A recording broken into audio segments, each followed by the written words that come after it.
SER Podcast.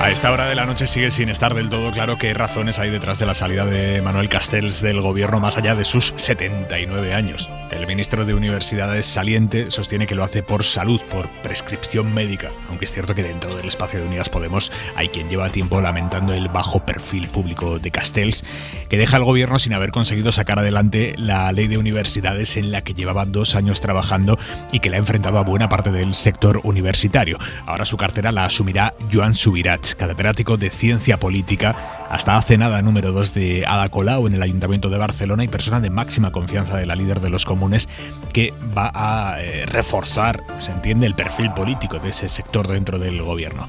Vamos ahora con el análisis de esta contenida crisis de gobierno. Pero antes, y sobre educación, el Congreso ha aprobado hoy la nueva ley de formación profesional, un hito. En España, el 48% de la población activa, estamos hablando de 11 millones de españoles, no tienen reconocidas sus competencias profesionales, y esta ley va dirigida a darle la vuelta progresivamente a eso y a impulsar la FP dual, que es la FP que combina teoría y práctica en las empresas. Para hacernos una idea, en países europeos como Alemania, la FP dual roza el 60% y aquí en España ahora mismo está en el 4%. Hay que darle la vuelta a eso. Hay un consenso total entre partidos de que esta reforma era necesaria, y cuando parecía que hoy iba a aprobarse en España la primera ley del ámbito educativo de la democracia sin un solo voto en contra, porque hasta Vox ha decidido no votar en contra, por sorpresa hoy el PP ha cambiado el sentido de su voto y ellos sí que han votado no. Y eso que hace 2 semanas anunciaron lo contrario. En el Congreso, en la comisión, su portavoz en Educación, Óscar Clavel, aseguró que el PP no iba a votar en contra de esta ley. Dio a entender que se abstendrían, pero dijo claramente que no iban a votar en contra. Lo dijo haciendo una comparación con lo que los socialistas votaron hace 2 décadas, en 2002, con Aznar en el gobierno. Recuerdo que el Partido Socialista en la oposición en aquellos tiempos presentó enmienda a la totalidad que el Partido Popular no ha hecho ahora y votó en contra, que de momento, y me atrevo a adelantar, el Partido Popular tampoco hará ahora. O sea que el experto en educación del PP anunciaba hace 15 días, el 1 de diciembre, que su partido no iba a torpedear esta ley votando en contra, pero algo ha pasado, alguien ha dado la orden de que aquí se vota que no. Y efectivamente han votado no. Papelón hoy de la otra portavoz del PP en materia educativa, Beatriz Jiménez, justificando este cambio de opinión que por el contenido de la ley no ha sido, porque hace 15 días la ley era la misma, que estaban diciendo que no votarían en contra. ¿Qué ha ocurrido o a qué ha recurrido el PP hoy para justificar su cambio de criterio, su voto en contra? Pues al comunismo y a ETA. Entiendo que nos rechacen algunas enmiendas porque sus socios de gobierno, comunistas, independentistas y herederos de ETA, no les permiten, porque todos sabemos que su gobierno se sustenta y su discurso político se lo hacen ellos. Consecuencia que España tiene nueva ley de FP porque los votos del PP no hacían falta, pero a pesar de que durante la tramitación no habían puesto grandes pegas, a pesar de que la ley está consensuada con sindicatos y con patronal, ojo, la COE ni más ni menos dice que esta ley le gusta, a pesar de que Garamendi imploró consenso. Es una ley que deseamos y que en su trámite parlamentario esperemos que sea aprobada con el máximo de consenso posible por las fuerzas políticas. Nos jugamos el futuro. Pues ni con esas. El PP hoy se ha garantizado que nadie pueda titular esta noche o mañana en las portadas que en España se ha conseguido por primera vez una ley educativa sin votos en contra. Bien, esta noche, ahora 25, la ministra de Educación, Pilar Alegría, le vamos a preguntar por la ley, le vamos a preguntar también por qué el gobierno, hasta qué punto los partidos que forman el gobierno han hecho todo lo que estaba en su mano para conseguir el consenso, porque de las 83 enmiendas que ha presentado el PP, de las 83, han aceptado 4. ¿Hasta qué punto eso también es buscar el consenso? Le preguntaremos también a la ministra Alegría por el anuncio que acaba de hacer Pere Aragonès, el presidente de la Generalitat, reunido con los colectivos pro inmersión lingüística a raíz del caso de Canet de Mar. Acaba de anunciar Aragonès... Hem donat ordre a la Inspecció d'Educació per tal que des de demà... Acaba de anunciar inspecciones en las escuelas catalanas para controlar que se dan todas las clases previstas en catalán. Inspecciones en las escuelas. Y ojo, acaba de hacer también un anuncio muy trascendente Pere Aragonès. ¿Saben ustedes cómo cuando en un aula la familia de uno de los padres de los críos pide que se les dé las clases no solo en catalán, también en castellano, y para ello tienen que recurrir a la justicia, a toda ese aula, solo a ese aula, no al colegio entero, sino a ese aula se les da el 25% de las clases en castellano, que es la asignatura de lengua castellana y otra asignatura más.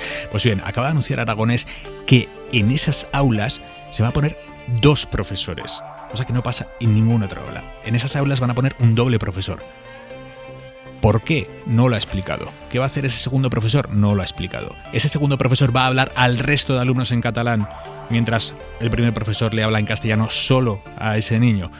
Tampoco lo han explicado. Pero la sospecha de que se le esté poniendo un profesor particular en castellano a ese crío en clase, dentro de la clase, porque sacarlo sería marginarlo, discriminarlo, esa sospecha está ahí. Vamos a intentar entenderlo a lo largo de esta noche, hablarlo con la ministra de Educación aquí. Lo ampliamos ahora, como digo. 3 periodistas en la mesa del análisis de Hora 25. Lucía Méndez, buenas noches. Hola, buenas noches. José Antonio Zarzalejos, ¿cómo estás? Muy bien, muchas gracias, buenas noches. Y Jesús Maraña, muy buenas noches. Hola, buenas noches. Y antes del Día en 2 minutos vamos a irnos a Londres con un episodio más que suma a los escándalos de Boris Johnson durante la pandemia, porque está publicando a esta hora The Guardian que el primer ministro británico participó él en una fiesta en mayo de 2020 durante el primer confinamiento, 20 personas, al menos un cuarto de hora, al menos, con bebidas, cuando a los británicos solo se les permitía encuentros individuales entre 2 personas de distintos núcleos familiares en la calle, o sea, en el exterior, y guardando una distancia de 2 metros entre ellas. Bueno, esa misma tarde, la tarde en la que Johnson se metió con 20 personas en un interior con bebidas, su ministro de Sanidad se estaba dirigiendo a los británicos pidiéndoles que se quedaran en casa todo lo posible y que cumplieran las normas. Corresponsal en Londres, Begoña Arce, buenas noches. Buenas noches. Un día más, una fiesta secreta más en el haber de Boris Johnson. Fiesta en Downing Street, 15 de mayo, un mes después de que el primer ministro abandonara la unidad de cuidados intensivos donde había ingresado en estado grave debido al coronavirus. La fiesta estuvo organizada por el personal de la residencia oficial. Se sirvió pizza, vino, licores. Unos estaban departiendo en el interior del edificio, otros fuera en el jardín. Johnson estuvo con ellos durante 15 minutos, pero el party acabó bastante tarde. Las normas en aquel momento eran que solo podían reunirse personas de 2 domicilios diferentes al aire libre y a una distancia de 2 metros. Minutos antes también de que comenzara esa fiesta, el ministro de Sanidad había anunciado al país la muerte de otras 384 personas por COVID. El Día en 2 minutos, Víctor Olazábal. A esta hora siguen reunidos los líderes europeos en una cumbre a la que han llegado los 27, muy divididos en temas como qué hacer con las fronteras por la subida de contagios o cómo reformar el espacio Schengen para afrontar la inmigración. También está sobre la mesa la energía. Es cierto que la Comisión ha tomado para sí, ha aceptado una de las propuestas del Gobierno de España, que es la compra centralizada de gas y, por tanto, también el poder tener una reserva estratégica de gas en Europa. Creo que es una buena noticia, pero es insuficiente. Pedro Sánchez quiere que Europa sea más ambiciosa ante la subida de los precios energéticos, aunque países como Alemania no parecen estar muy por la labor de tocar el mecanismo por el que se fijan esos precios. Es el día también en el que la Comisión de Salud Pública ha aprobado la tercera dosis de refuerzo a mayores de 40 años, dosis que también se pondrá a los que estén vacunados con AstraZeneca. La evolución de la pandemia empeora cada día aquí en España. Hoy la incidencia acumulada llega a los 472 casos. Lo peor se lo llevan Navarra, Euskadi y Cantabria, donde están aumentando los efectos de la ocupación hospitalaria. Por cierto, que en Baleares la justicia ha autorizado que se exija el pasaporte COVID a los sanitarios antes de entrar al trabajo. Los que no estén vacunados tendrán que presentar 3 test cada semana. La ministra Darias lo apuesta todo a la vacunación. Si hay algo que nos ha quedado claro a día de hoy, es que las vacunas funcionan. La evidencia científica nos combina a vacunar como vía principal para doblegar esta pandemia. Y un síntoma más de cómo está subiendo el tono en el debate político. Pablo Casado acusaba ayer al gobierno de tapar abusos sexuales a menores, una acusación que hoy hemos sabido le afeó la vicepresidenta Nadia Calviño. El portavoz nacional del PP, Martínez Almeida, dice que Calviño llamó a Casado desequilibrado. Esa fue la expresión, tengo que confirmarlo, porque efectivamente ayer en el acto de los jóvenes empresarios pasó por delante de mí Nadia Calviño, sin pararse, eso sí, y simplemente me dijo: tu jefe es un desequilibrado. Eso es así. Y una cosa más, porque esta tarde hemos conocido que Radio Televisión Española va a realizar una auditoría interna sobre el programa MasterChef.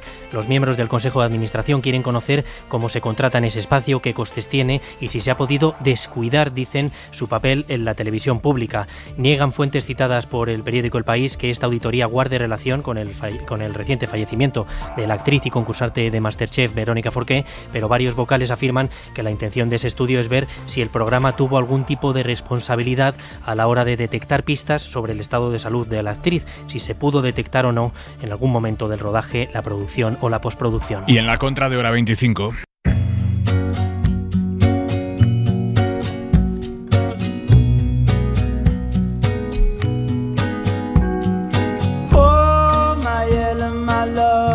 Manuel Javois, buenas noches. ¿Qué tal? Buenas noches, Aimar. Mañana se va a marcar otro récord en el precio de la electricidad. Costará 309 euros el megavatio hora de media en el mercado mayorista, que es el precio más alto hasta que volvamos a tener un precio más alto.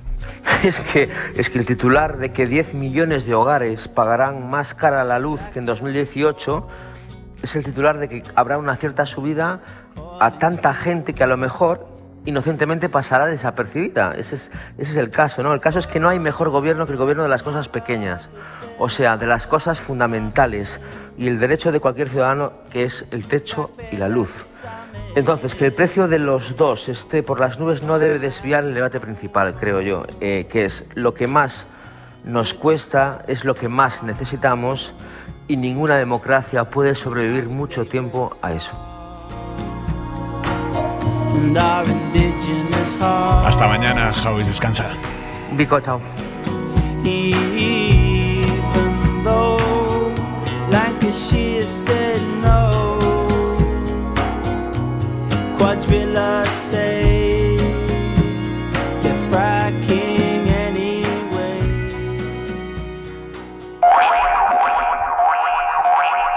No em retiro de la política, ¿no? Em sento molt vinculat al proyecto de Barcelona en Comú. Hace medio año, Joan Subirats se despedía así de su puesto como teniente de alcalde de Barcelona este verano. Decía, no me retiro de la política. Decía que iba a seguir trabajando para reforzar el proyecto de los comunes. Lo que posiblemente no supiera entonces, o quizás sí, no lo sabemos, es que iba a terminar siendo ministro del Gobierno de España, sustituyendo a Manuel Castells, que ha dejado esta tarde-noche el Ministerio de Universidades. Ana Fernández Vila, ¿qué sabemos de las razones reales de la salida del ministro? Buenas noches. Buenas noches, Aimar. Sabemos que Castells le comunicó su decisión a Pedro Sánchez y a Yolanda Díaz hace días, que Moncloa aceptan el cambio, respetan que es una decisión de sus socios y en Unidas Podemos ciñen este movimiento al espacio de los comunes. Pero lo cierto es que esta salida no les pilla del todo por sorpresa, por su reducida visibilidad desde que asumió el cargo hace 2 años. Es más, algunas fuentes de Unidas Podemos aseguran que la alcaldesa de Barcelona ya comenzó en julio a prepararse para este posible relevo y como prueba señalan la salida entonces de Joan Subirats del Ayuntamiento. Colau quería que su número 2 estuviera disponible. El nombre de Joan Subirats ya sonó además en 2019 para ocupar la cuota de los comunes dentro del gobierno, pero finalmente fue Castells el elegido. Castells, que además ya tenía una buena relación con Pedro Sánchez. Subirats asume ahora la cartera con una mayor trayectoria política que Castells. Diseñó junto a Colau el lanzamiento de su primera plataforma electoral en 2014 y en los últimos años se había convertido en pieza clave en su ayuntamiento. El martes que viene participará por primera vez en la reunión del Consejo de Ministros. Gracias, Ana. Subirats, por tanto, hereda el Ministerio de Universidades y, sobre todo, hereda el cometido de sacar adelante la ley de universidades en la que Castells llevaba trabajando 2 años sin haber conseguido llevarla al Consejo de Ministros y poniéndose en contra a buena parte de la comunidad universitaria, empezando por los rectores. Adela Molina. Joan Subirats llega a Universidades con el proyecto legislativo más importante de su departamento aún pendiente, la nueva ley del sistema universitario, para la que Manuel Castells ha intentado conseguir el máximo consenso, aunque ha recibido críticas de rectores, profesores y alumnos, que incluso convocaron una huelga hace unas semanas, aunque el paro no tuvo mucha repercusión. El presidente de la Conferencia de Rectores ha agradecido en cualquier caso al ministro saliente su trabajo, a pesar de las discrepancias. Es José Carlos Gómez Villamandos. Hemos compartido con el ministro Castells el objetivo de mejorar nuestro sistema universitario, de mejorar nuestras universidades, y aunque las visiones han sido en ocasiones discrepantes. Pero hoy, desde luego, y desde CRUE, se quiere agradecer y quiero agradecer a Manuel Castells su sincera y honesta dedicación a ello. El nuevo ministro deberá afrontar también la elaboración del estatuto del personal docente e investigador. En sus 2 años en el gobierno, Castells ha sido sin duda el ministro menos mediático del Ejecutivo. Se le ha criticado mucho, de hecho, su poca exposición pública, especialmente durante lo peor de la pandemia. En este tiempo ha sacado adelante algunas reformas importantes, 23 en concreto contabilizan desde el Ministerio, como la rebaja de tasas universitarias, la ley de convivencia que acabó con el reglamento franquista de disciplina en los campus o el decreto de creación de universidades para mejorar la calidad. José Antonio Zarzalejos, Lucía Méndez, Jesús Maraña, lectura analítica de la salida y del legado de Castells. Maraña.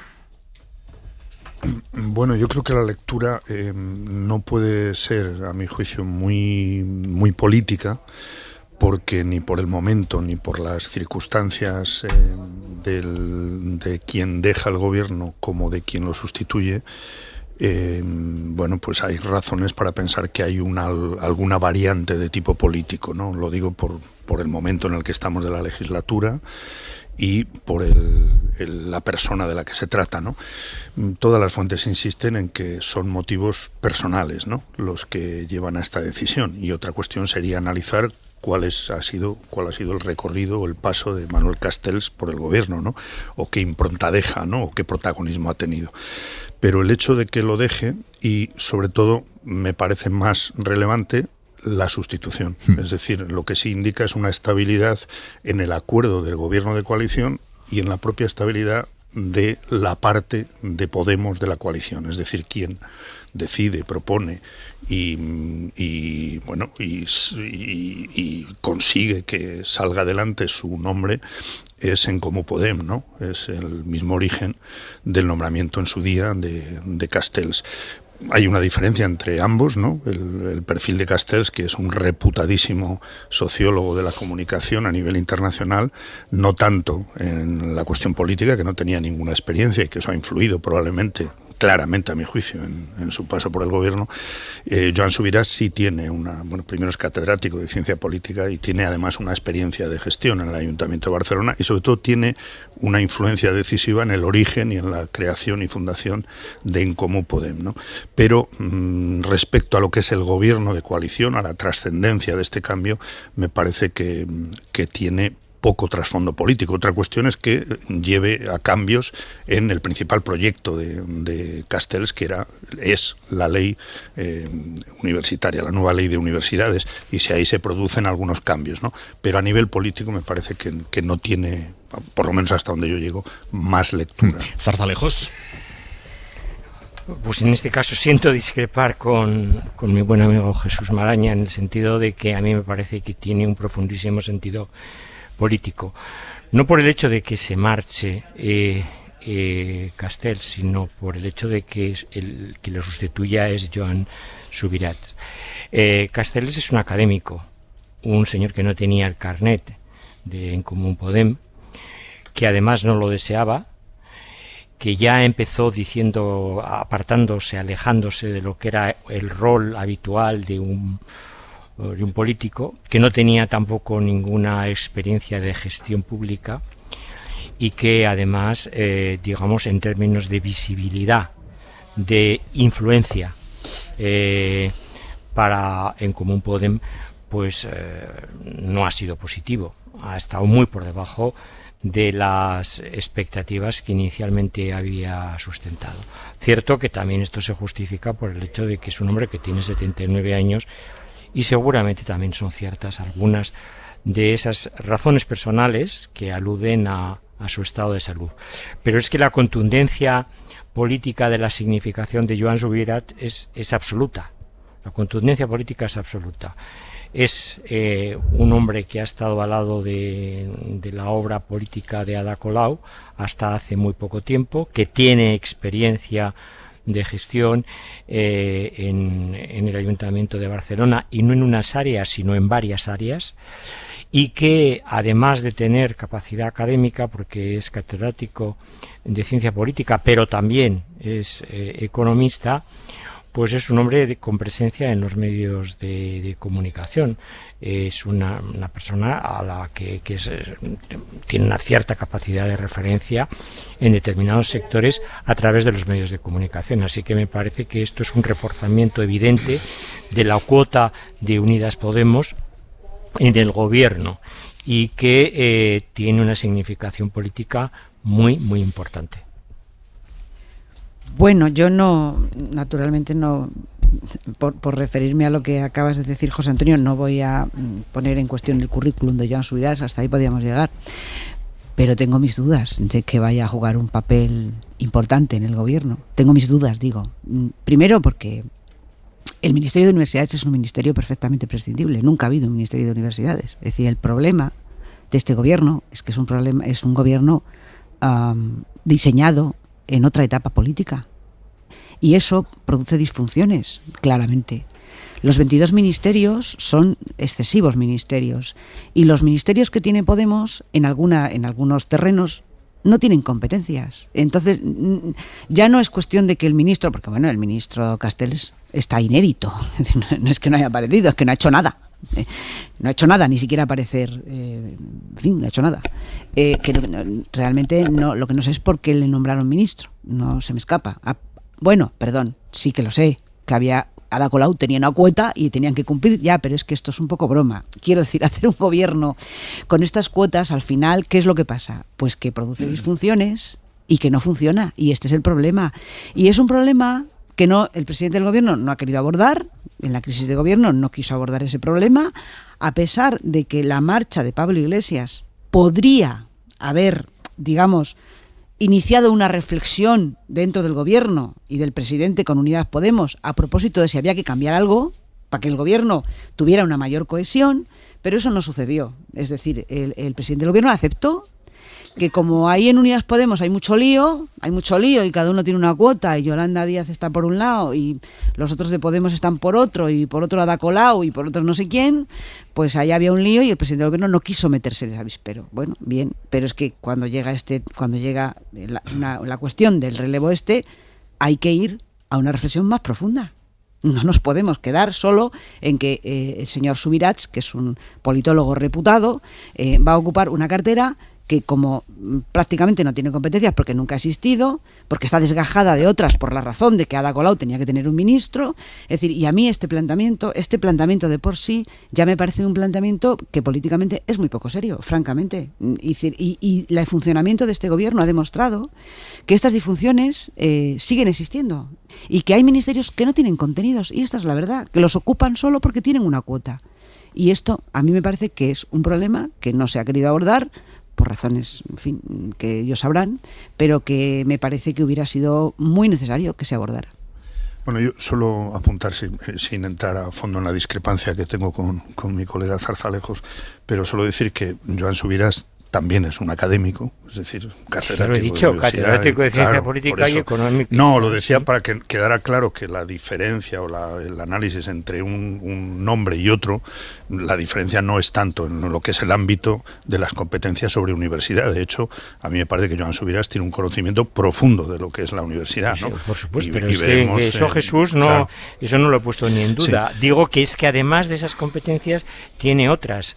Tiene la competencia, primero, de haber tenido una gestión en el Ayuntamiento de Barcelona, cosa que no ha ocurrido, y que además de eso es un hombre de primera hora en la fundación de Común Podem y de Ada Colau. Por lo tanto, con competencias o sin competencias en el ministerio, él mismo, por sí mismo, por su discurso, por su capacidad de referencia en determinados ámbitos, tiene una importancia sustantiva en relación con lo que significaba Manuel Castells, que ya desde el principio dijo que su ministerio estaba de mediao.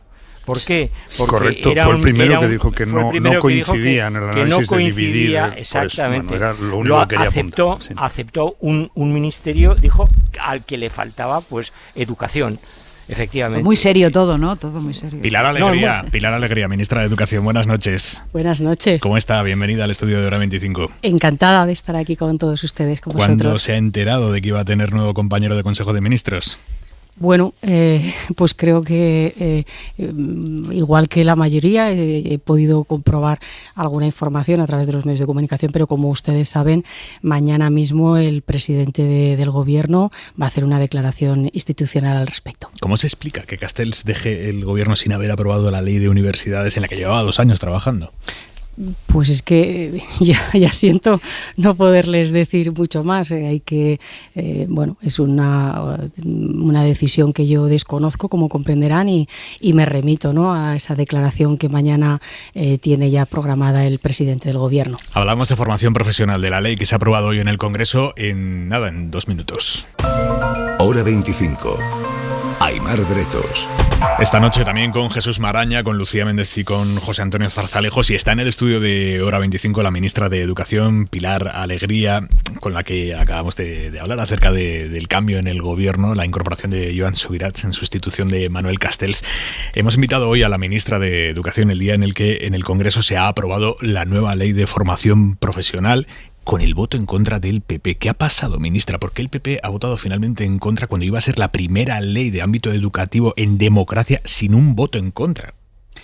Bueno, yo si me permites, Aimar, creo que el que hoy el Congreso de los Diputados haya aprobado la ley de formación profesional con esa prácticamente unanimidad es una buena noticia para el país. Es una ley ampliamente demandada por los sectores empresariales, por los representantes sindicales, por las empresas, por los más jóvenes y por tanto creo que es una magnífica noticia que tantos grupos parlamentarios, yo quiero recordar que aproximadamente en el Congreso de los Diputados se sientan como 21 partidos políticos distintos y solo uno ha decidido, en último término, salirse de ese consenso. Entonces, también es verdad que a mí no me gustaría, tras esta magnífica noticia de poder aprobar esta ley de formación profesional, darle al Partido Popular un protagonismo que no merece. Tengo preguntas concretas sobre el fondo de la ley que hacerle, pero me interesa mucho saber qué ha pasado. ¿En qué momento ellos a ustedes les trasladan que van a votar en contra? Porque hemos escuchado a las 10 de la noche al portavoz de Educación del Partido Popular en comisión hace 2 semanas diciendo nosotros no vamos a votar en contra de esta ley. Y hoy han votado en contra. Sí, ¿Qué ha pasado? efectivamente, si es que además hace prácticamente unas semanas cuando se votó esta ley en comisión y se votó ya la ponencia, salió efectivamente sin ningún voto en contra. El por qué en esta mañana de jueves el Partido Popular ha decidido cambiar su voto, pues tendrá que explicarlo él. Él será el que tendrá que explicarle a los jóvenes de este país por qué no apuesta por esta magnífica ley que da una oportunidad clara a la juventud de España, por qué vota en contra de una ley que lo que pretende es también mejorar la formación de nuestros trabajadores, por qué vota en contra de una ley que lo que pretende también es mejorar la competitividad de las empresas. Yo como comprenderá, es un día en el que debemos todos alegrarnos porque es una ley que ha nacido de un amplísimo consenso. Ya le digo que han sido muchas las reuniones que hemos tenido con COE, con CEPIME, con UGT, con comisiones, con un innumerable número de empresas pequeñas y grandes de este país y la unanimidad y el apoyo ha sido manifiesto y claro, y ya le digo, de 21, creo que son 21 partidos políticos que se sientan en los escaños del Congreso de los Diputados, solo uno ha decidido dar la espalda al consenso. Se quejan en el PP de que ustedes no han hecho nada por conseguir su voto.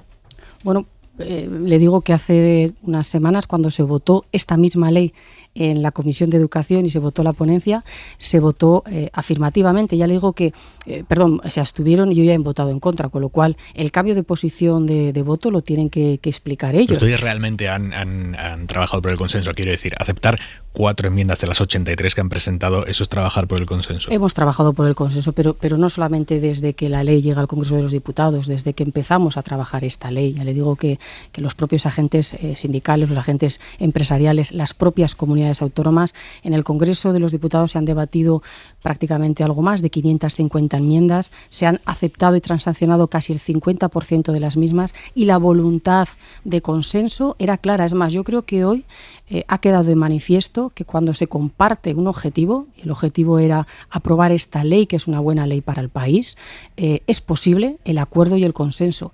Y hoy el único partido que ha querido dar la espalda a ese consenso y ese acuerdo se llama Partido Popular. Uno de los objetivos de esta ley es aumentar el número de titulados medios en España, que está bastante por debajo de la media europea. ¿Exactamente cómo, ministra? Sí, efectivamente. Además, si hacemos un análisis, las cifras que estamos manejando es que aproximadamente en el año 2030 vamos a necesitar aproximadamente entre un 45 y 50% de técnicos medios para cubrir estos nuevos empleos o estos nuevos perfiles. Ya simplemente para que se hagan una idea, dentro del sector tecnológico fundamentalmente se nos están demandando aproximadamente más de 300.000 nuevos empleos, nuevos perfiles, y a través de esa formación profesional, que es la que hoy hemos aprobado y se va a poner en marcha, queremos dar esa solución o esa respuesta a las demandas que estamos teniendo en nuestro tejido productivo.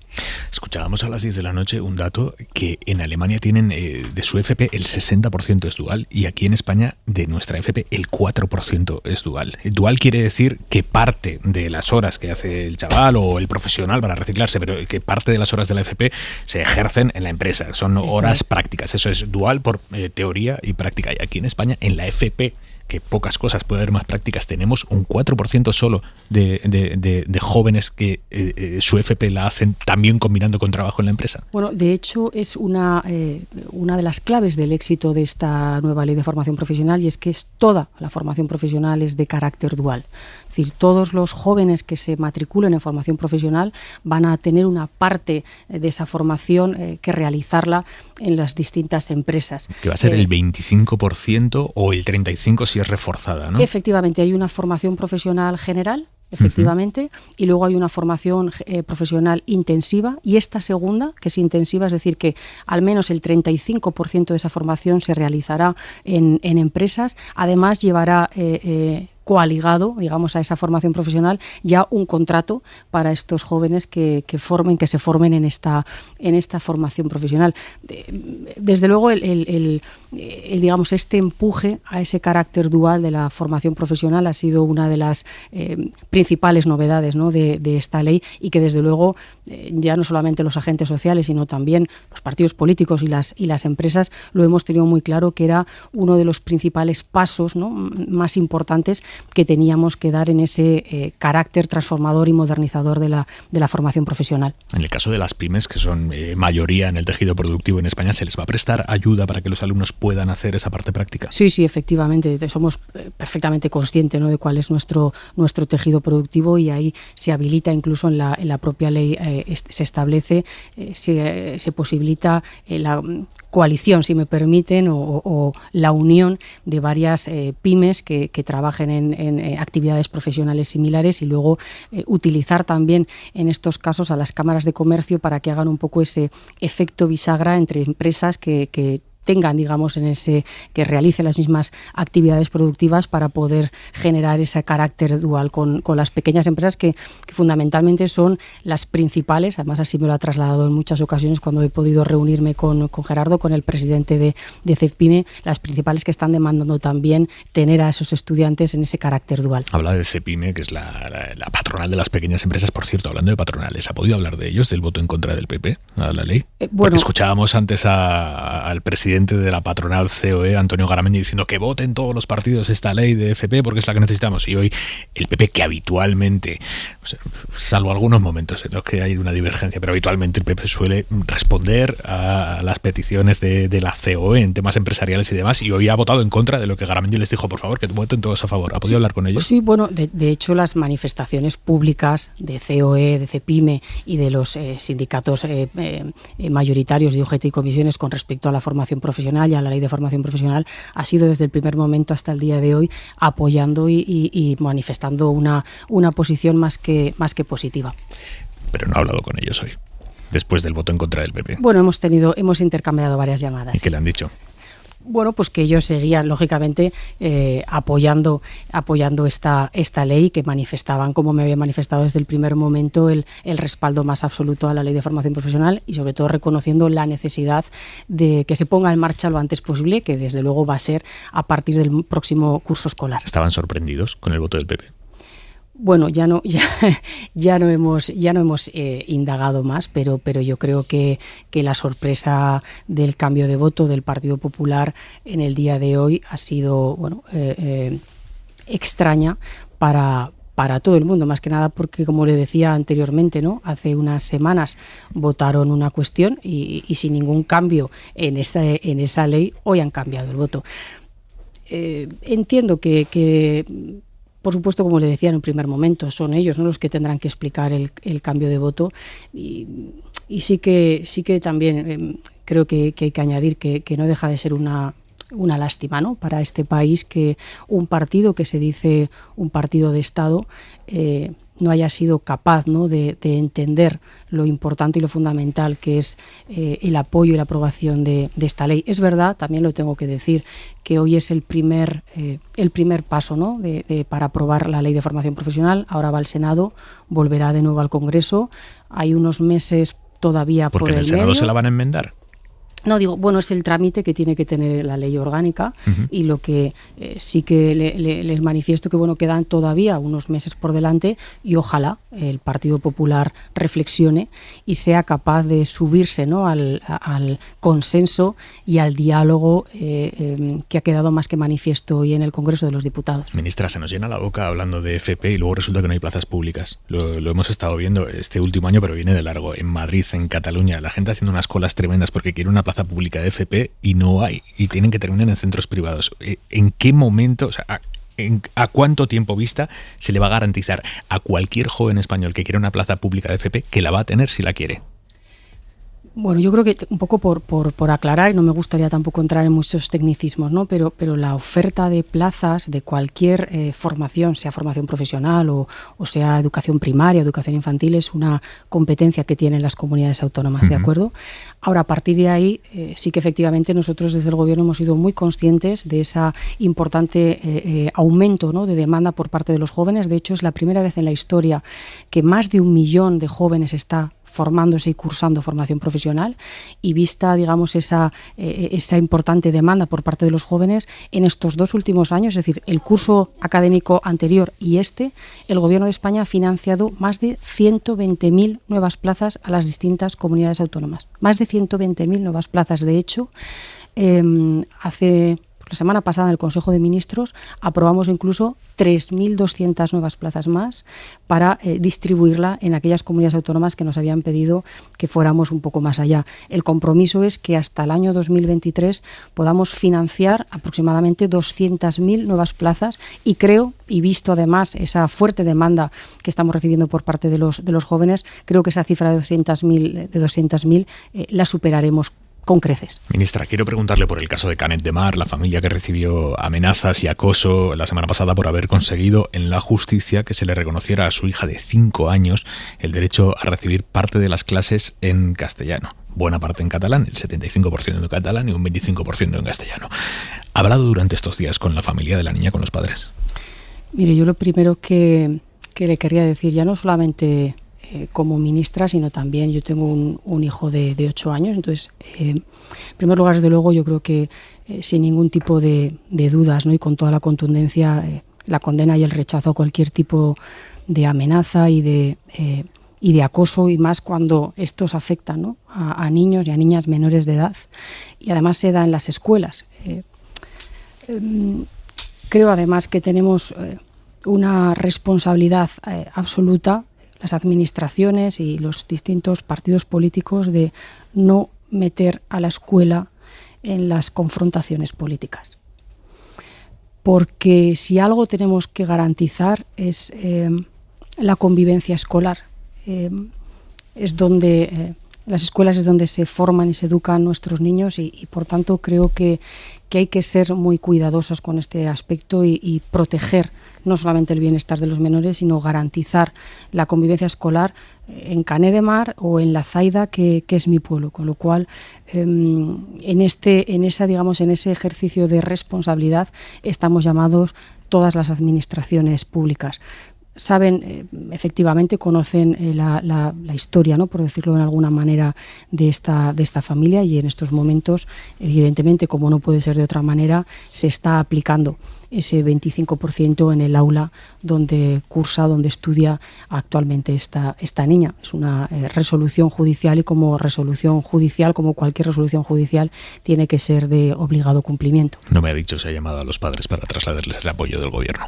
Bueno, yo he hablado con muchísimas personas durante estos días para estar perfectamente informada de lo que estaba sucediendo en Canet de Mar, como hago constantemente también con distintas personas y consejeros y otros responsables de las administraciones en distintas comunidades autónomas. Entre otros, ha hablado con el propio consejero de Educación catalán, que fue allí, al cole de esta niña, a dar un pseudo-meeting con las cámaras y los micrófonos, y en lugar de mostrar su apoyo a una familia que estaba denunciando amenazas y presiones, digamos, se dedicó a atacar a la justicia desde el propio colegio de la niña de 5 años. ¿Se equivocó ahí el consejero? Yo lo que sí que le puedo decir, respondiendo a su pregunta, que efectivamente le llamé como a la semana pasada, creo, porque a veces se pierde un poco la noción del tiempo. Llamé también al consejero de la Comunidad de Madrid. El viernes por la mañana llamó al consejero catalán.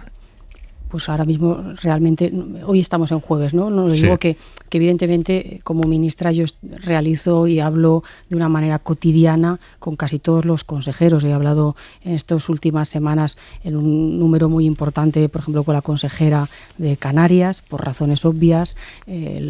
Hace 2 o 3 días hablé también, 4 días, hablé con el consejero de Madrid cuando conocí la noticia de ese niño que habían acuchillado a la salida del colegio, y evidentemente cuando conocí también la situación de Canet, llamé al consejero fundamentalmente para trasladarle la colaboración del Gobierno de España para proteger, como decía, lo más importante que tenemos, que es la convivencia escolar de todos los centros educativos. ¿Pero usted cree que contribuye a la convivencia escolar lo que hizo el consejero yendo allí con las cámaras al colegio a decir que mal la justicia? Yo, desde luego, lo que creo que es la responsabilidad que tenemos todas las administraciones educativas es cuidar lo más importante que tenemos, que es esa convivencia escolar, y sobre todo proteger también a los menores, que es lo más importante y lo más fundamental que tenemos. Quiero que escuche, ¿no? Ministra, los anuncios que acaba de hacer Pere Aragonès, el presidente de la Generalitat. Se ha reunido esta tarde-noche, con 40 entidades en favor de la inmersión lingüística aquí en Cataluña, la cumbre de la lengua lo han llamado, y acaba de leer Aragonès en público una declaración institucional con algunos anuncios. Soledad Domínguez, buenas noches. Hola, ¿qué tal? Buenas noches. Cuéntanos. De manera inmediata se va a pedir a Inspección que intensifique la supervisión sobre los proyectos lingüísticos y sobre la aplicación de la inmersión lingüística que marca la actual ley de educación, la que está vigente en Cataluña. Se quiere comprobar que esto se cumple, es decir, que los profesoras usan el catalán en todas las materias previstas. Segunda medida, en las 35 aulas que ahora mismo están afectadas por una sentencia que obliga a hacer alguna asignatura extra en castellano, se va a contratar un segundo profesor para que haya 2 docentes en el aula.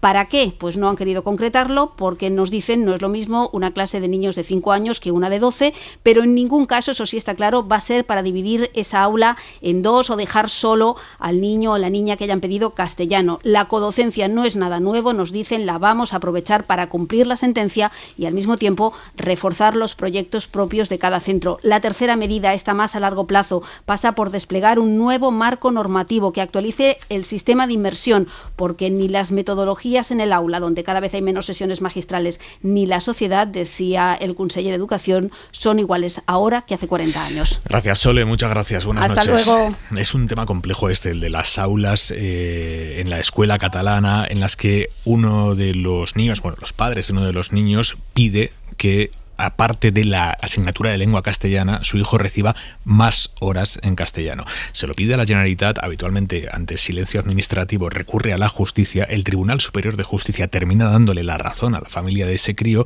y entonces lo que hacen los centros educativos es solo a la clase en la que está ese niño, no a todo el colegio, sino solo a la clase en la que está ese niño, se le aplica un 25% de las horas en castellano, 75%, 25% en castellano. Eso quiere decir que, aparte de la asignatura de lengua castellana, otra asignatura troncal se da también en castellano. Y en estas clases va a ser donde Pere Aragonès va a poner un segundo profesor, según ha anunciado esta noche. No tenemos claro para qué. ¿Esto a usted qué le sugiere, ministra? Bueno, vamos por partes, porque efectivamente es un tema, como bien decías, Aimar, complicado. A ver, yo creo que también hay que hacer un poco de retrospectiva y de historia en este tema. Saben los oyentes que el programa o el plan de inmersión lingüística en Cataluña, igual que la Ley de Educación de Cataluña, actual vigente, lleva en marcha ya unos cuantos años y además nació fruto de un amplísimo consenso.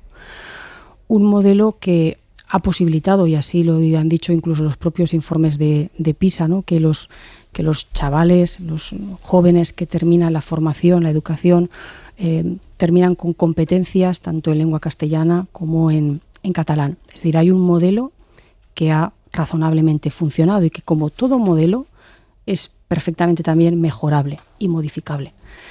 Pero para poder hacerlo tiene que partir con la misma premisa, es decir, tiene que haber un consenso, un amplio consenso como hubo en su momento.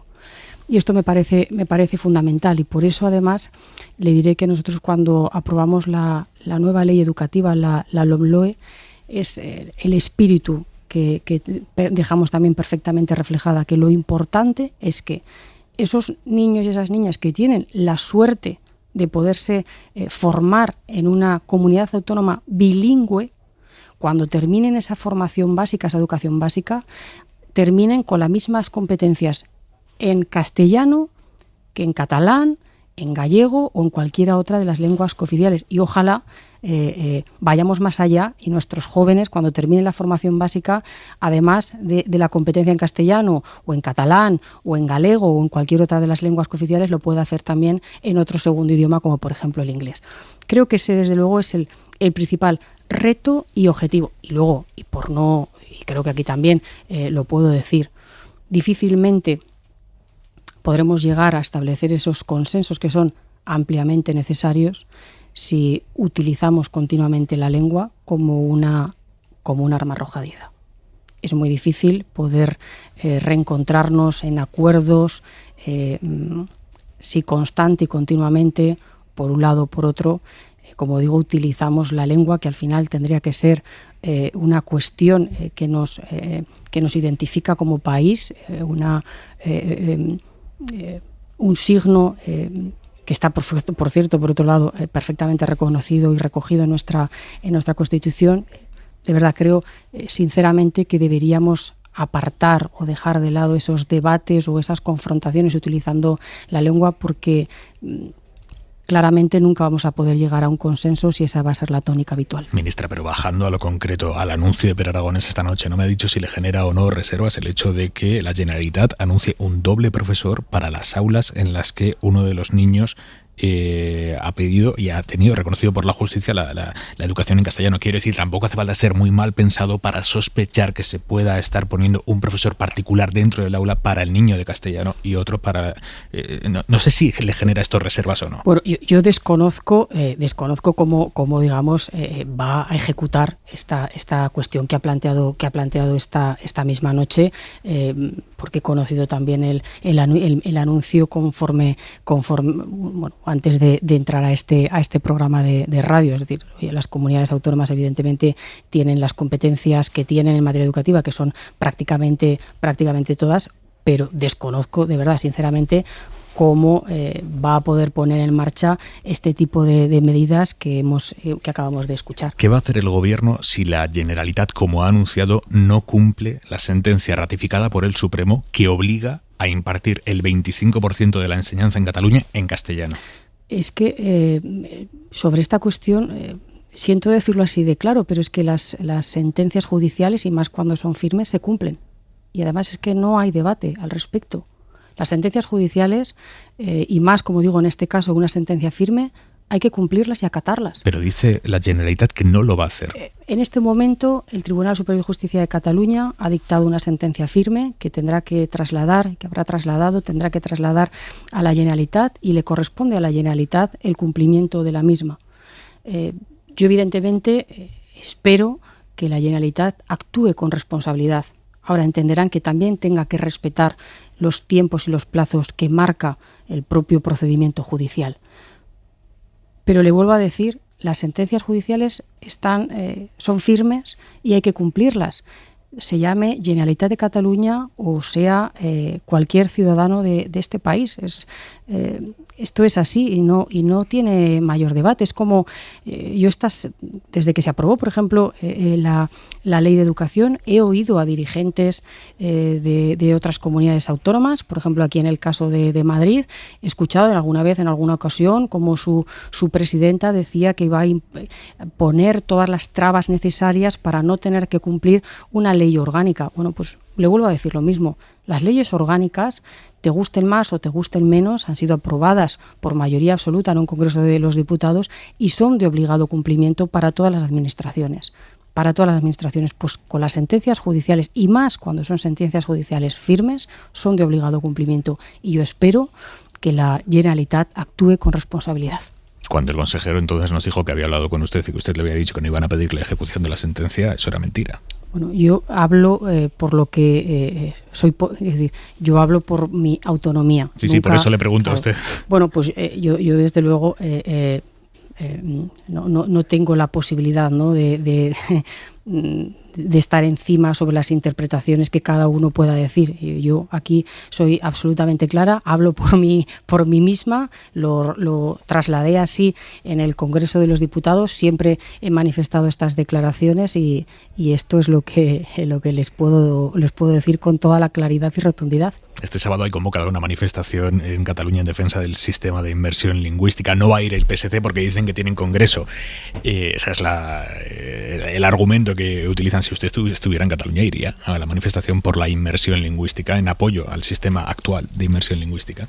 Pues yo también tengo congreso, Aimar. De hecho, me toca ir al congreso del Partido Socialista en Segovia, con lo cual tengo también otras obligaciones. Vaya por Dios, qué bien nos vienen los congresos el fin de semana. Ministra, ¿están notando el auge de contagios en las aulas? Bueno, efectivamente. Mire, es verdad que los datos que tenemos en esta semana, el porcentaje de aulas confinadas es menor, es un 0,01%. Pero evidentemente, bueno, sí que estamos conociendo ese incremento de casos de la misma manera que afortunadamente, como sabéis, ya desde el día de ayer comenzamos la campaña de vacunación de los más pequeños y estoy segura, ya hemos visto además un número muy importante de imágenes, que la respuesta hacia esa vacunación por los menores, que eran, digamos, la última franja que nos quedaban por vacunar, va a ser muy, muy positiva. Lógicamente, nos corresponde, ¿no?, continuar en esa política del cuidado, es decir, el uso de mascarilla, el distanciamiento social, los protocolos, es verdad que están funcionando muy bien porque los centros educativos, pues bueno, también tienen experiencia en esta cuestión y bueno, pues vamos a continuar y sobre todo hacerlo bien, como hemos venido haciendo hasta ahora, para evitar, ¿no?, o para conseguir que la educación pueda seguir siendo presencial. Terminamos, ministra. ¿La vuelta del emérito está más cerca ahora que los suizos han archivado la investigación? Bueno, me estás haciendo a veces responder temas que no me corresponde y la verdad que me haces una última pregunta que desconozco por completo. Pilar Alegría, ministra de Educación, gracias por venir esta noche a la SER, Hora 25. A ti, un placer, como siempre. En la cadena SER, Hora 25. Aimar Bretos. Y esta noche en el larguero con Manu Carreño, pendientes del brotazo de COVID en el Real Madrid, pero sobre todo a esta hora, Manu, de la Copa del Rey. Acaban de terminar los partidos. Correcto, ¿cómo está la Copa, Aimar? Ojo, porque el Valencia y el Betis han ganado, pero con muchos apuros en la prórroga. El Valencia ha ganado 1-3 al Arenteiro y el Betis 2-4 al Talavera, los dos sufriendo bastante en la prórroga, pero acaban de terminar partidos como por ejemplo este, Atlético Baleares 5, Getafe 0. Un equipo de la Primera Federación le ha metido 5 a un Primera como el Getafe. Ha ganado también el Cádiz 0-1 en Albacete. Osasuna gana 1-2 al Deportivo de La Coruña. Y ojo, el único equipo que va a estar mañana en el sorteo de la Segunda Federación, es decir, equivalente a la antigua Tercera División, le ha ganado 1-0 al Granada. Se ha cargado a otro Primera y es seguro que mañana en el sorteo le tocará o Madrid, o Barça, o Atlético de Bilbao. Ahora lo contamos todo y pendientes del COVID, que da mucho miedo, Aimar.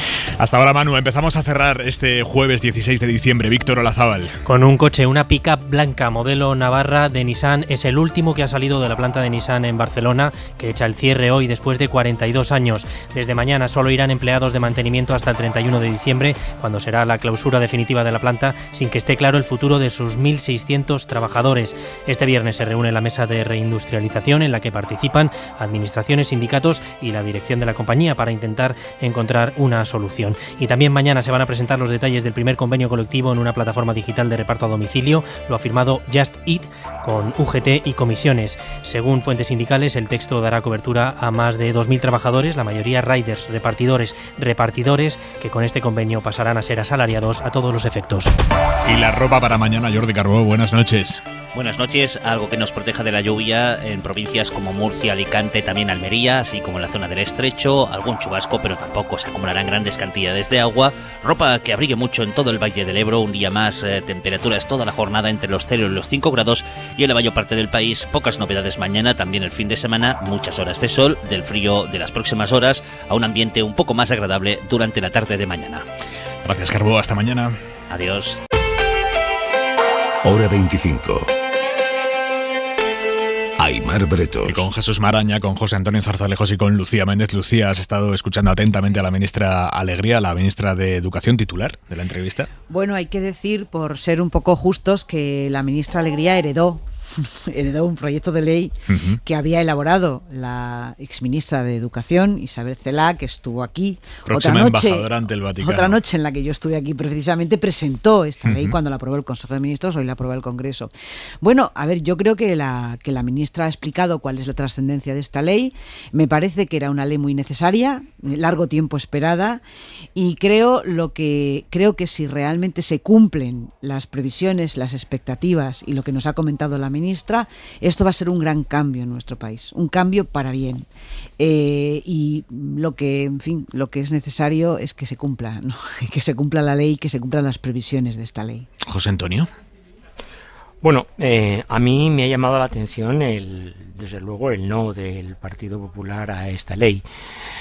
Pero tanto como me ha llamado la atención ese no, me ha llamado la atención las 75 abstenciones que han permitido que salga la ley, porque la ley ha salido, el proyecto de ley ha salido adelante con 180 votos, y necesitaba 176, es decir, con 4. Pero es que al gobierno, ante el gobierno se han abstenido, ante este proyecto se han abstenido Vox, que la podía haber tumbado, el Foro, Unión del Pueblo Navarro, la CUP, Esquerra Republicana, su socio preferente, se ha abstenido, y también el BNG, el Bloque Nacionalista Galego. Con lo cual, siendo una ley tan necesaria, además de que haya votado no el PP, aquí también hay que explicar por qué 75 diputados más, entre ellos socios del gobierno, se han abstenido. Alguna razón tiene que haber, y yo creo que la razón fundamental está en que la mayoría gubernamental tiende a pedir consenso, pero a no practicarlo de forma eficiente. Y el ejemplo es evidente. De 83 enmiendas que ha presentado el Partido Popular a esta ley, se le han admitido 4. Claro, las explicaciones hay que darlas de principio a fin, y también contar por qué estas personas, estos diputados, estos 75 diputados, entre ellos socios del gobierno, se han abstenido. Esto me llama la atención. Y el segundo punto, el tema de Cataluña. Yo creo que la ministra no se atreve a hablar con claridad de lo que está ocurriendo en Cataluña y de las gravísimas declaraciones del presidente de la Generalitat de esta noche, y concretamente la codocencia, que tú le has preguntado a Aimar reiteradamente, porque es un tema efectivamente que a mí me ha hecho pegar un brinco, cuando lo habéis contado, y que la ministra ni siquiera lo ha tocado, lo ha circunvalado directamente con un no sé, cuando es evidente de qué estamos hablando. Estamos hablando de una clarísima discriminación, porque en una misma aula poner dos profesores según las materias, que esto es de lo que se trata, es una clara discriminación. es una medida claramente disuasoria para los que quieran, los padres que quieran solicitar el 25% de docencia en castellano. Maraña, ¿cómo lo ves? Bueno, por ir por partes en cuanto a la votación sobre la ley de formación profesional, yo es que la argumentación que he escuchado por parte del PP para ese voto en contra se ha limitado, por un lado, a lo que ha citado Zarzalejos, lo de que solo les han admitido 4 enmiendas, pero sobre todo han hecho hincapié en ese argumento de que esta ley estaba apoyada, y además quienes hacen el discurso del gobierno, cito literalmente a la portavoz Jiménez Linuesa, ha dicho son comunistas, independentistas y herederos de ETA. Y ese es un argumento que sabemos que, desde luego, no tiene nada que ver con lo que puede afectar a la gente, y en este caso especialmente a ese más del 30% de desempleo juvenil que hay en España, pues esta nueva ley de formación profesional, que sabiendo que está apoyada en lo esencial por todos los actores que yo sepa que tienen que ver con la formación profesional, con la educación en la formación profesional y con las mejoras que se necesitan, bueno, pues no me parece una argumentación sólida. Es decir, si se hubiera explicado, bueno, es que en estas 2 semanas, desde que el propio PP anunció que no iba a estar en contra, ¿qué ha pasado? Es decir, ha habido enmiendas fundamentales que no se hayan aceptado, ha habido propuestas diferentes, ha habido cambios. No, hasta donde sabemos no. Yo creo que esto tiene que ver con una decisión de la dirección del Partido Popular de no votar absolutamente nada, empezando por esta ley de formación profesional. Sobre todo y a porque Vox sentido, se ha abstenido. Por ejemplo, Vox... Claro, no, pero que la podía haber tumbado. Pero incluso esos comunistas, independentistas y herederos de ETA, bueno, ya sabemos a quiénes se refieren, pero es que, como tú mismo has explicado, es que ni RC, ni el PDK, ni el BNG, ni Junts, ni la CUP han votado a favor ni en contra. Es decir, se han abstenido. Claro. Y Vox se ha abstenido también. Claro. Que esto es importante. Entonces, pero para mí lo más importante es, en todo caso, ¿de qué estamos hablando? De la formación profesional y de esas diferencias que tenemos respecto a Europa en esta materia tan importante para lo que es el futuro, además, sobre todo, de las jóvenes generaciones de este país. Y entonces me parece una frivolidad y me parece una falta de responsabilidad hacer esto con esa excusa, que eso me parece lo esencial. No, yo creo que ahí no se puede culpar al asfalto, ni a la prepotencia de no sé quién, oiga, usted explíqueme qué es lo que ve mal de esta ley. Y luego habrá muchas cosas que hablar de cómo se consigue no solo que esta ley implante una formación profesional adecuada, sino cómo se consigue que los estudiantes acudan y haya plazas. Hablando de maniobras políticas llamativas, ¿sabéis cómo Vox mantiene su cruzada anti cualquier restricción contra la pandemia y sobre todo su cruzada de recurrir absolutamente cualquier ley ante la justicia ordinaria o ante el Tribunal Constitucional? Pues bien, hoy han llegado a recurrir ante el Constitucional una ley canaria que no se ha aplicado nunca porque no fue validada por el Tribunal Superior de Justicia de Canarias, así que es un recurso a la nada, pero ellos lo han presentado. Carolina Gómez, buenas noches. Sí, buenas noches, Aimar. Vox sigue aquí la misma estrategia que otros partidos reaccionarios en Europa. Han cuestionado el confinamiento, la restricción de movilidad y ahora la obligatoriedad a la vacuna o el pasaporte COVID. En ese contexto, hoy han recurrido ante el Tribunal Constitucional la Ley de Salud Canaria que, según han dicho, obligaba a los ciudadanos a vacunarse e imponía el uso de mascarillas para los niños. Ese es el argumento que han utilizado, pero la realidad es que ese decreto ley que recurren no se llegó a aplicar porque no fue validado en su momento por el Tribunal Superior de Justicia de Canarias. En ningún ámbito se obliga a la vacunación en esa comunidad. Lo que sí avalaron los tribunales es el pasaporte COVID en restaurantes y bares, que además es voluntario.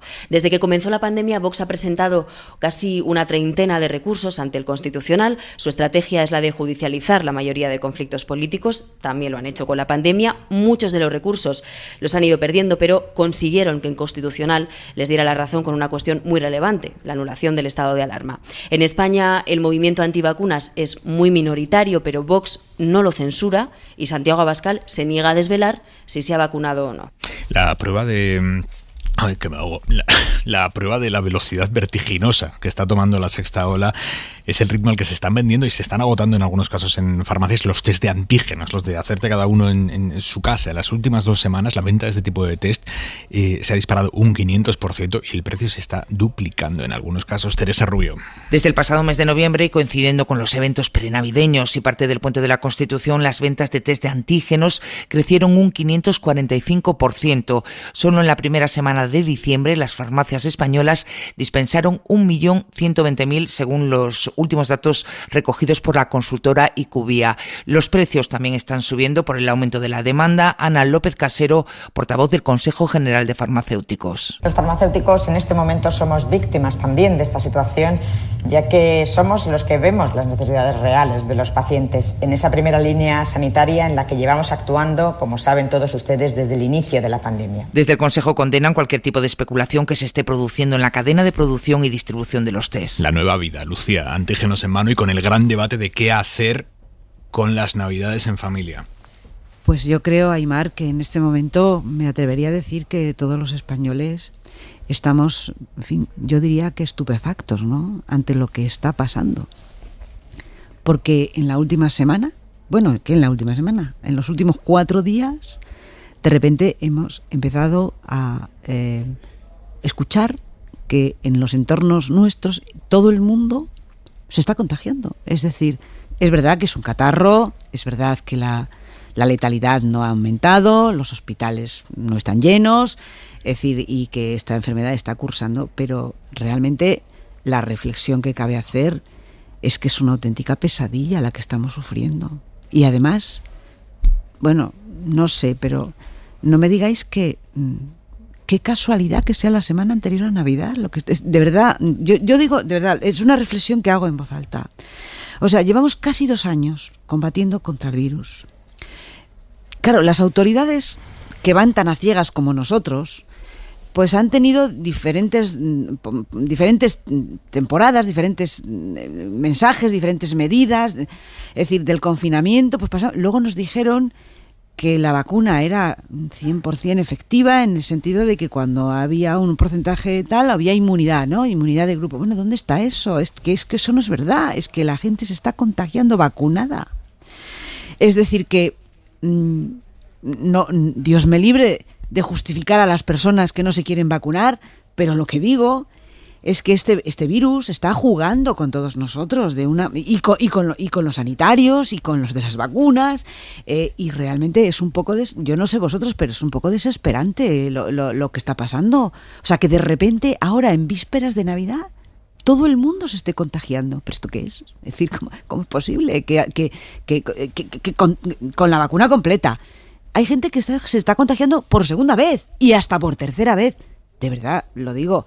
O sea, es decir, pero la clave es que esa gente vacunada no se pone grave. Es lo que has dicho tú, que lo pasa como un catarro, precisamente porque está vacunada. Aimar, por supuesto, pero eso no quiere decir que no estemos alucinados de lo que está. Porque claro, ahora lo pasa como un catarro. Pero perdona, ¿quién te dice a ti que dentro de 7 meses el virus muta y te pasan otras cosas? Porque ahora no hay neumonías graves. Vale, solo hay un catarro. Pero ¿a ti quién te dice exactamente qué garantía tenemos de que vamos a seguir este año y que no nos va a pasar otra cosa? Maraña. Es que, en fin. Bueno, a ver, lo que es no sé cómo describir, ¿no? La impotencia, la frustración, como lo queramos definir, yo creo que eso sí es compartido por todos, ¿no? Porque lo estamos viviendo todos y todas, ¿no? Pero claro, lo importante es ver en todos los sentidos qué podemos hacer o cómo podemos actuar, ¿no? Y en ese sentido, lo que habéis apuntado en esa crónica a mí sí me tiene, no ya inquieto, lo de los test de antígenos. Un poco indignado, sí, porque es así, porque es claramente un aprovechamiento. Ya sé que es la oferta y la demanda, que es la norma del libre mercado, lo que usted quiera, pero estamos hablando de salud pública, y estamos hablando que de cara... Y en estas fechas yo no veo ninguna actuación conspiranoica, porque lo están viviendo todos los países de Europa, ¿no? Esta explosión de contagios por la nueva variante, etcétera. Pero sí creo que ya deberíamos haber aprendido cosas para que en temas de salud pública estemos lo suficientemente protegidos ante la utilización espúrea o la utilización especulativa de cualquier herramienta que nos sirva, no al 100% porque no hay ninguna, pero sí para, bueno, pues para combatir, aunque solo fuera en términos de salud mental, de ansiedad, pues la protección posible, ¿no? La que sea. Y en ese sentido sí me parece que hay que exigir algún tipo de actuación, porque veo que ahí pues los farmacéuticos echan la culpa a los productores y los productores a la cadena de distribución, etcétera, pero la cuestión es que quien va a la farmacia e intenta además seguir los consejos que estamos recibiendo de la ciencia, que es, oye, protejámonos en la distancia, las mascarillas, utilicemos la ventilación y hagámonos test que no garantizan al 100%, pero es un filtro más de proteger. Pues no es lo mismo para la mayoría de la gente pagarlo a 6,5 euros que a 11,5. Es que no es lo mismo. Zarzalejos, ¿cómo lo estás viviendo? Yo, aparte de que estoy perplejo por lo que efectivamente dice Jesús, y verdaderamente chocado también por lo que estaba comentando Lucía, hay algunos aspectos que me llaman extraordinariamente la atención, ¿no? Que es la incapacidad a nivel europeo de tomar algunas decisiones conjuntas y homogéneas. Hoy ha fracasado el Consejo Europeo. El Consejo Europeo, hoy se reunían los jefes de gobierno y no han llegado a un acuerdo para tomar todos medidas similares. De tal manera que el mapa de la Unión Europea es un puzzle.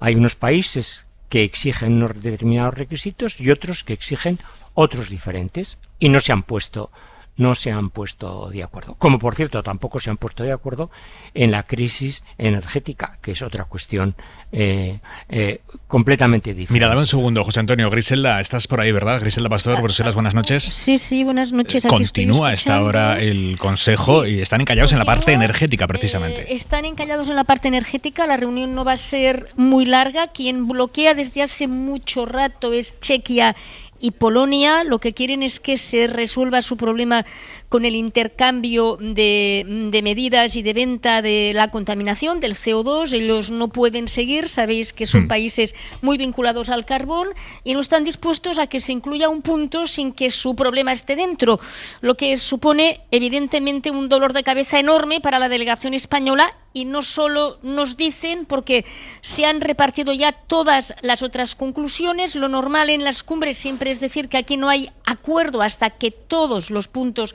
están pactados, pero Alemania y Francia empujan un poquito, parece que están hartos hace ya mucho rato, prácticamente una hora, que han anunciado que van a comparecer el nuevo canciller Olaf Scholz y el presidente francés Emmanuel Macron en rueda de prensa conjunta en la misma sala, y a partir de ahí eso quiere decir que quieren cerrar esta cumbre. Esperemos que con conclusiones sobre energía, que como sabéis es un tema clave para la delegación española. Nos vas contando, Griselda, hasta ahora. Hasta ahora. José Antonio, perdona que te he cortado. No, simplemente eso, que a mí lo que me llama la atención es que pese a la persistencia y la gravedad de la situación sanitaria, en lo mismo que ocurre en el ámbito energético, que nos está golpeando duramente a la capacidad adquisitiva de los ciudadanos, en el aspecto sanitario, pues que esto sea un puzzle y que la Unión Europea sea la desunión europea en un tema absolutamente crítico, y en medidas sanitarias, no estoy hablando en las económicas, en las sanitarias, y eso es lo que verdaderamente produce una enorme inquietud, porque esto es una pandemia global, y lo mismo que está ocurriendo en España, corregido y aumentado, está ocurriendo en otros países de la Unión. Punto y 25. Joaquín Estefanía. Cantidades pornográficas. ¿Cuál es el coste medio de un despido en España? 20 días por año trabajado, 32, 40 días, depende, pero las oscilaciones no suelen superar estos entornos. Estos días se han conocido las cantidades estratosféricas con que 2 personas finalizan su relación contractual con sus respectivas empresas. Pablo Isla, que trabajó mucho y bien, deja la presidencia de Inditex, llevándose al menos 80 millones de euros por diferentes conceptos: acciones, plan de pensiones, remuneración fija, etc. El banquero italiano Andrea Orcel recibirá del Banco Santander una indemnización de 68 millones de euros sin haber trabajado un solo día en la entidad, por su fichaje fallido como consejero delegado. Cuestión de reputación. No se trata aquí y ahora de hacer una valoración moral de esas sumas y estas situaciones, que por cierto se parecen bastante a otras del pasado, generalmente protagonizadas por el sector financiero, sino de subrayar lo asombrosamente alejadas que están de lo que le sucede a un ciudadano cualquiera. A veces, la desigualdad no se manifiesta tan solo en las comparaciones entre distintos modos de vida, sino en la sensación de pertenecer a galaxias diferentes. Punto y 25. Y esta noche Álvaro Benito con Pig Noise aquí. Correcto. Es que Álvaro Benito tiene muchas facetas en su vida. Además de comentarista y de exjugador del Real Madrid, acaba de sacar nuevo disco, Pig Noise, 7 años después, y viene al Larguero a hablar de fútbol y hablar de música, con sus otros 2 integrantes de la banda. Pig Noise al completo en el Larguero. Y vienen protagonistas también de la Copa del Rey. De la Copa que acaba de terminar ahora.